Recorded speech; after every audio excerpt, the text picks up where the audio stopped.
Assalamualaikum warahmatullahi wabarakatuh. Nama saya Muhammad Adib Hakimi bin Nur Syam dari kelas Sidul. Assalamualaikum, nama saya Ahmad Syamil Muhammad bin Muhammad Saidi daripada kelas Sidul. Assalamualaikum warahmatullahi wabarakatuh dan sahabat sejahtera. Nama saya Iqbal Maswah daripada kelas C2. Hari ini kumpulan kami akan membentangkan tentang kemelesatan ekonomi dunia.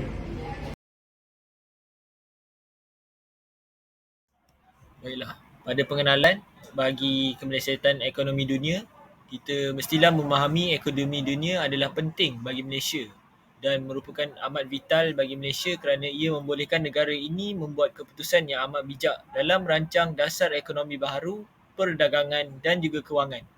Oleh itu, dengan mempunyai pemahaman yang kukuh tentang trend global dan faktor-faktor yang mempengaruhi pasaran antarabangsa, Malaysia dapat mengambil langkah yang strategik untuk meningkatkan daya saing, menarik pelaburan asing dan memperluas pasaran eksportnya.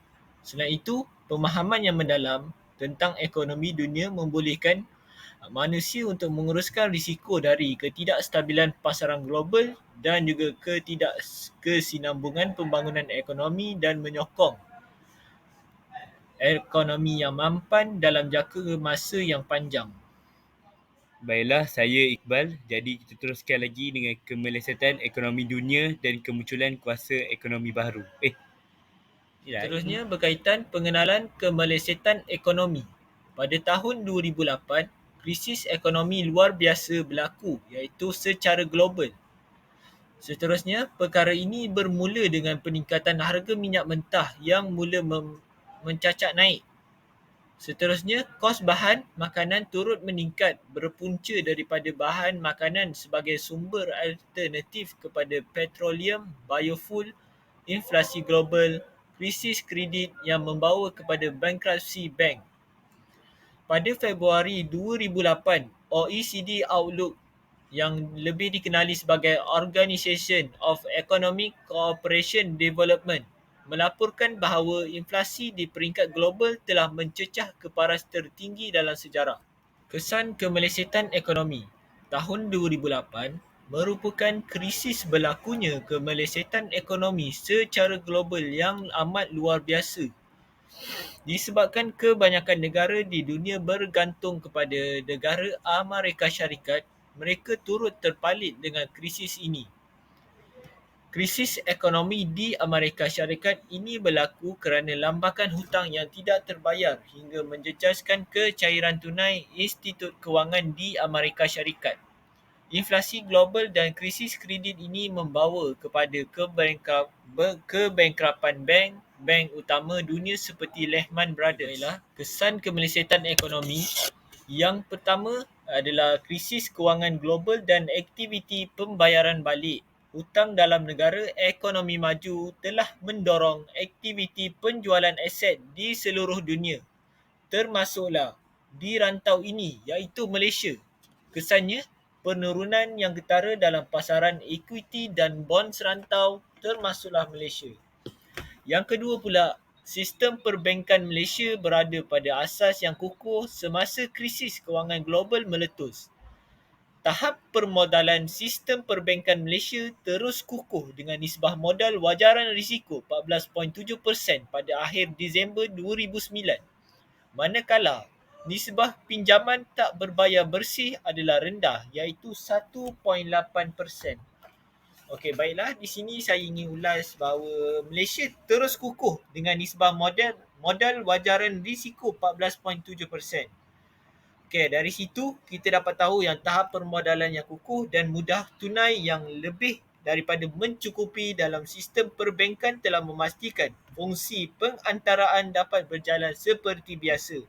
Buktinya, yang seperti saya ingin membuktikan ialah jumlah pinjaman perniagaan terkumpul meningkat sebanyak 2.6% pada akhir tahun 2009. Manakala pinjaman isi rumah terkumpul terus mampan pada kadar yang tinggi iaitu 9.8% pada akhir tahun 2009. Yang ketiga pula, Kemelesetan ekonomi negara maju seperti Amerika Syarikat mula memberikan kesan kepada ekonomi Malaysia pada suku keempat tahun 2008. Ekspor dan pengeluaran perkilangan masing-masing menurun sebanyak 7.4% dan 11.1%.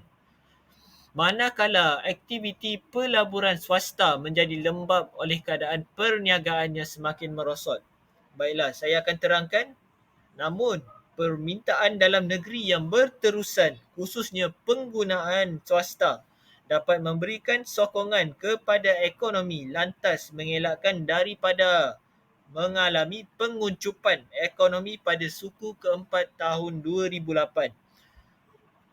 Baiklah, yang keempat, Malaysia mengalami kesan krisis global sepenuhnya pada suku pertama pada tahun 2009.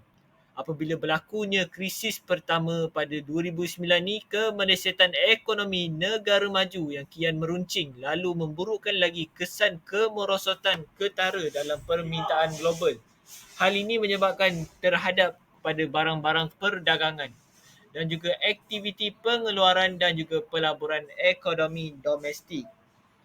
Hal ini juga menyebabkan apabila ekonomi negara semakin maju dan sebilangan ekonomi negara sedang pesat membangun terjerumus ke kancah kemelesetan yang teruk pada suku pertama tahun 2009.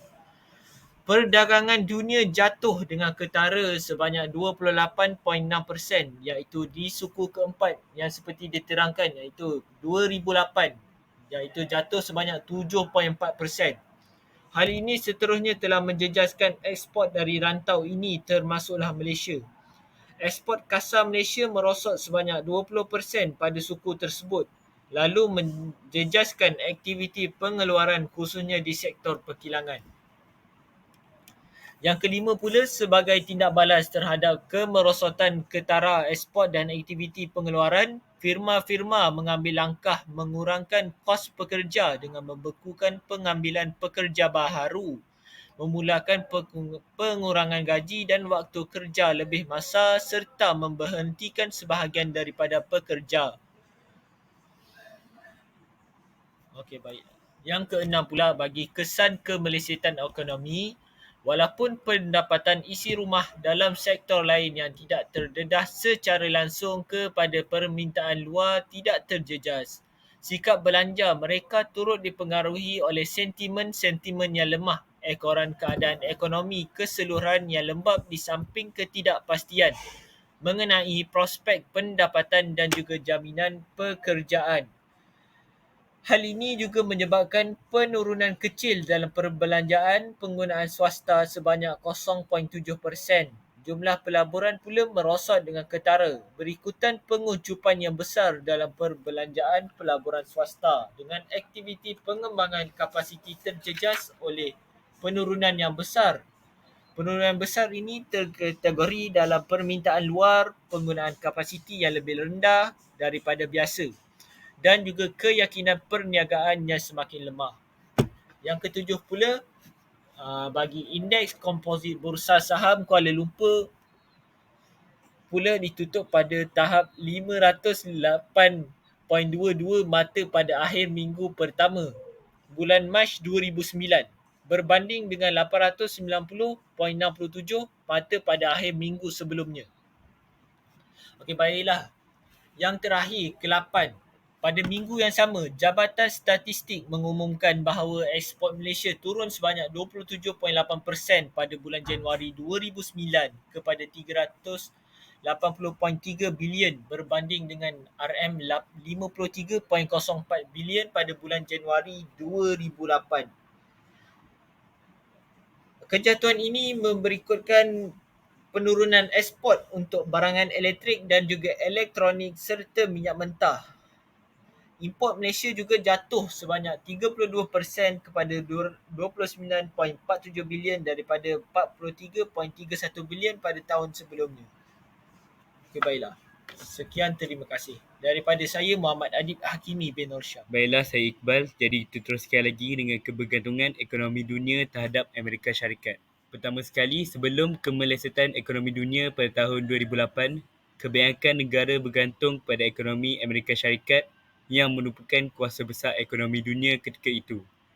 Hubungan antarabangsa yang amat luas berjaya membawa Amerika Syarikat sebagai kuasa ekonomi dunia utama ketika itu. Atas sebab itu, negara-negara di dunia membuat simpanan mata wang Amerika Syarikat yang sangat banyak. Namun begitu, konflik politik serta peristiwa 11 September di Amerika Syarikat menyebabkan kenaikan harga minyak dan inflasi di dunia, sekaligus membawa kesan terhadap ekonomi dunia dan negara-negara sekutunya. Namun, selepas kemelesetan ekonomi dunia, kebergantungan negara-negara dunia terhadap ekonomi Amerika Syarikat memburukkan lagi keadaan krisis ekonomi 2008-2009. Menurut Nugroho et al. 2016, hal ini disebabkan krisis ekonomi atau perubahan politik di Amerika Syarikat boleh memberikan kesan terhadap negara-negara yang bergantung, menyebabkan goncangan ekonomi dan ketidakstabilan kepada Amerika Syarikat dan sekutunya.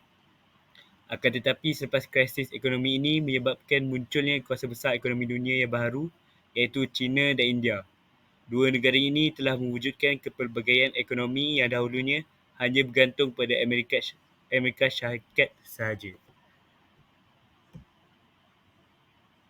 Seterusnya, kita teruskan lagi dengan implikasi ekonomi dunia kepada sebelum berlakunya kemelesetan ekonomi dunia lagi, kerajaan Malaysia mula mengatur langkah dari awal bagi memastikan ekonomi Malaysia tidak terus merundum teruk berbanding negara lain dengan merangka strategi dalam aspek berikut.